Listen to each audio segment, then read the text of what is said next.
અમદાવાદના શાંતિપુરા સર્કલ પાસે આવેલા બજાણિયાપુરામાં વગર નોટિસે ડિમોલિશનની કામગીરી હાથ ધરાઈ છે।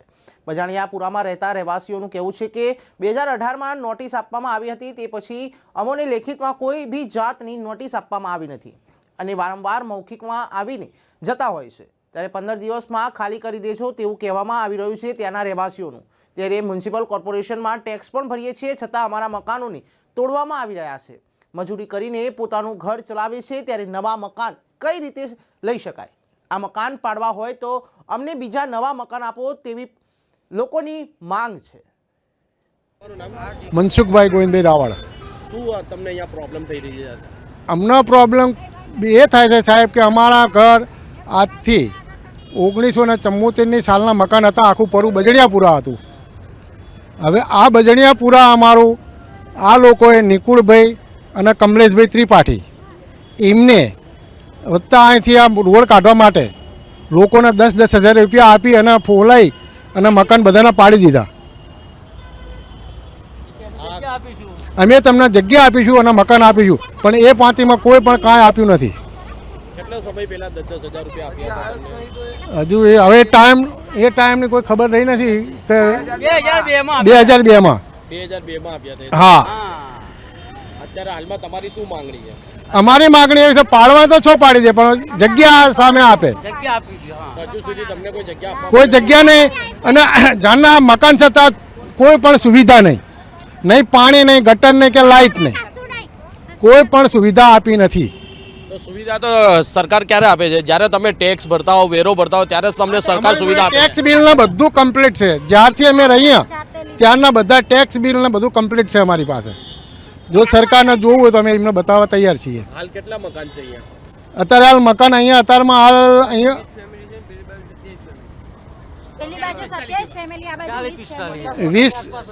20-45 જેવા મકાનો છે અહીંયા હજુ અત્યારે। તમામ મકાનોને પાડવાની હા, તમામ પૂરી નોટિસ કોઈ જગ્યા અહીં રાખવાની નથી એમ કીધું। કેટલા દિવસની નોટિસ આપવામાં આવી છે? હવે નોટિસ તો અવારનવાર આપતા જાય છે। 2018માં આપેલી, 2018માં। અત્યારે પાછી કોઈ નોટિસ આવી છે? અત્યારે નહીં આવી। હવે પાડી દેવાનો ઓર્ડર છે કે બસ? ડાયરેક્ટ પાડી જ દેવાનું? હા, ઓર્ડર જ છે પાડી દેવાનો, સાહેબનો ઓર્ડર છે પાડી દેવાનો। હવે એ મેડમ આવે છે, મેડમ કઈ જતા રહે। તમે શું કહેવા માંગશો? અહીં તમારું બી ઘર છે? આ મારું મકાન છે, પણ સામેની સાઈડમાં છે મારું મકાન। હવે અહીંયા અમે લગભગ 52 વર્ષથી રહીએ છીએ, બરાબર। હવે ગવર્મેન્ટ સરકારને જગ્યાની જરૂર હોય તો અમે જગ્યા આપવા તૈયાર છીએ, પણ જ્યાં સુધી અમારા જે આ મકાનો જે નહીં મળે ત્યાં સુધી અમે મકાન અહીંયા ખાલી કરવાના નથી। અમારી એક જ માંગ છે કે અમારે આ નાના છોકરા, અમે અત્યારે બાજુની સ્કૂલમાં ભણે છે, બરાબર। અહીંયાથી સ્કૂલમાં બધા નાના છોકરા ભણે છે, હવે ક્યાં લઈને અમે જઈએ? અમે રોજનું લાવીને રોજનું ખાનારા છીએ બધા। હવે અત્યારે અમે શું, અમારી પોઝિશન નથી કે અમે મકાન ખરીદી શકીએ। એટલે આ મકાનો સરકારને, ગવર્મેન્ટને જો જગ્યાની જરૂર હોય તો અમે જગ્યા આપવા તૈયાર છીએ, પણ જ્યાં સુધી અમારા મકાનો અમને નહીં ફાળી વળે ત્યાં સુધી અમે મકાન ખાલી કરવા નથી। ન કે અમે અહીંયા આંદોલન કરશું, અમે રોડ વચ્ચે બેસી જશું। અમારી એક જ છે તેમ કે અમે જઈએ ક્યાં? અત્યારે અમારી પોઝિશન અમે રોજનું લઈને રોજનું કહીએ છીએ। ઇન્દિરા વિકાસના આપેલા સાહેબ, ઇન્દિરા જીવતા ત્યારના મકાન આપેલા છે। કોઈ રૂપિયાવાળા છે નહીં, બધા મજૂરિયા છે સાહેબ। 2 દિવસની ડિલિવરી આવેલી, અમે નાનું છોકરું લઈને ચા જઈએ? રહેવાનો આશરો નહીં, રહેવાનો આશરો નહીં, કશું મકાન ઠેકાણા નહીં। પણ તમને હાલ જ મકાન ખાલી કરવાનું કંઈક એવી નોટિસ આવી છે કે તમારે હાલ મકાન ખાલી કરવાનું? ક્યારે આવ્યા મેડમ? સવારમાં। કેટલા દિવસમાં ખાલી કરવાનું કીધું? 15 દાડા એટલા નથી। 15 દાડામાં અમે ક્યાં જઈએ ભાઈ? અત્યારે 15 દિવસમાં અમે ક્યાં જઈએ? નાના છોકરા લઈને, નાના બાળક લઈને અત્યારે અમારા બાળકોને ક્યાં એ કરીએ? અત્યારે આ ઠંડી ના આવા નોટિસ અત્યારે ક્યારે આપવામાં આવી છે? આ 4-5 દિવસથી નોટિસ આપક, તમે 15 દિવસમાં ખાલી કરો। હવે ક્યાં જઈએ? લેખિતમાં આપેલી છે? લેખિતમાં નહીં, એમને બેન આવે છે કહેવા, એક મેડમ આવીને કહે છે કઈ ખાલી કરો 15 દિવસમાં। અમે ક્યાં જઈએ છીએ? નોટિસ આપવામાં નથી? ના, એમને એમ નથી આવી। ના, ડાયરેક્ટ પાડવા જાય, ક્યાં જઈએ અત્યારે પાડવા? બોલો, લઈને જઈએ બાળકને। પહેલા ક્યારે નોટિસ તમને આપી હતી? એના પહેલે તો 2002 એ પછી નહીં આવી નોટિસ। અને હાલ તો સિટીઝન કાર્ડ જો બેબીને કાં લઈને જવાનો આવડો છોકરો છે, ખાવાય નહીં, કોઈ આશરો નહીં અમારે। આ વિધવા બહેનો હોય, આ વિધવા ક્યાં જવાનું? કોઈ આશરો નહીં, કોઈ આધાર નહીં। હાલમાં તમારી સરકારથી શું માંગ છે? અમારે મકાન જગ્યા અમારા પાડો ત્યાં સુધી અમારી માંગ, નકા અમને મારી નાખો પછી પાડો, બીજું શું કરીએ? ત્યાં સુધી અમને મારી નાખો તો પાડો, નકર અમારે મકાન આપો ત્યાં સુધી અમે મકાન ખાલી નહીં કરીએ. અમારા મકાન સામે જોઈએ ત્યાં સુધી અમે ક્યાં લઈ જઈને એ કરીએ. ઇન્દિરાએ આપેલું છે, અમે ક્યાં જઈએ અત્યારે? ઇન્દિરા ગાંધી આપેલું આ મકાન, ઇન્દિરા ગાંધી આપેલું અમારા એનો કોઈ પુરાવો છે તમારી જોડે? બધાને હાજે આવો, બધાને પુરાવા ભેગા કરીએ. હા, હાજે આવો, બધાને ભેગા કરીને આપીએ. અત્યારે અમારા મારા દાડો આવ્યો છે. દાડા અત્યારે અમારે ક્યાં જવાનું? 2018માં નોટિસ આપી હતી એમને, પછી કોઈ પણ નોટિસ આપી નથી. તો અત્યાર સુધી તમને એકેય નોટિસ આપવામાં આવી નથી? 2018 પછી કોઈ નોટિસો નથી આપી તમને? પછી નોટિસ નથી આપી.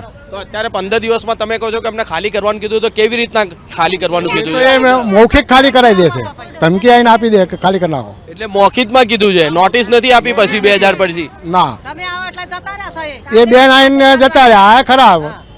જીસીબી વાળા હતા અને બધા હતા, હાલ તમે લોકો આયા એ લોકો નીકળી ગયા. એમને એમ કે આ ન્યૂઝ પછી નીકળી ગયા. હા, મેડમનું કોઈ નામ ખબર છે? મેડમનું નામ તો નહીં ખબર. કર્ણિકાબેન છે એમનું નામ. કર્ણિકા મેડમ કરીને છે. હા, એ કોણ છે? કંઈક મ્યુનિસિપલ કોર્પોરેશનમાં કંઈક એમનો હોદ્દો કંઈક ઊંચો છે એમાં કંઈક. એસ્ટેટ વિભાગમાં છે, કોર્પોરેશન? એ તો ખ્યાલ નથી સર. દબાણવાળાની ગાડી હોય છે એમાં લઈને આવે બેન, દબાણવાળાનું ડબ્બો હોય અને એ બધા જોડે જોડે આવતા હોય છે.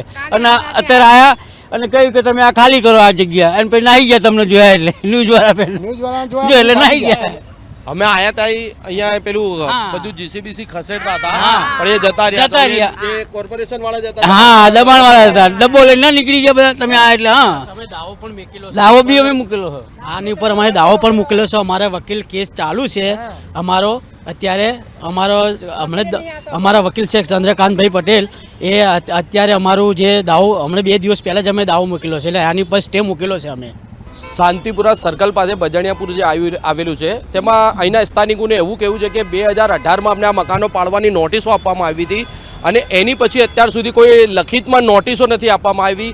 કોઈક મેડમ કરીને છે, કોર્પોરેશન અધિકારી છે, કે એ આવે છે અને મૌખિકમાં અમને કહીને જાય છે કે 15 દિવસમાં તમે મકાન ખાલી કરી નાખજો, નકર તો અમે મકાન પાડી દઈશું. એવું અહીંના સ્થાનિક લોકોને એવું કહેવું છે. અને એવું કહેવા માંગે છે અહીંના સ્થાનિક લોકો કે અમે 55 થી 60 વર્ષથી અહીં રહી રહ્યા છે, અને અમે ટેક્સ પણ ભરીએ છીએ, વેરો પણ ભરીએ છીએ, છતાં હજુ સુધી અમને કોઈ સુવિધા તો આપવામાં નથી આવી. પાણી, ગટર કે એવી કોઈ સુવિધા નથી આપી, અને છતાંય અમે તો વેરો ભરતા જ રહીએ છીએ. અને આ ઇન્દિરા ગાંધી આવાસ યોજનાનું મકાન હતું, અને ઇન્દિરા ગાંધી દરમિયાન આ મકાન આપવામાં આવ્યું હતું, અને 2018 પછી અમને કોઈ લેખિતમાં નોટિસો નથી આપવામાં આવી, અને વગર નોટિસે મૌખિક ઉપર આવીને કહી જાય છે અને મકાન પાડવાની વાત કરી રહ્યા છે. કેમેરામેન સુમિત સાધુ સાથે શરીફ ઘાંચી.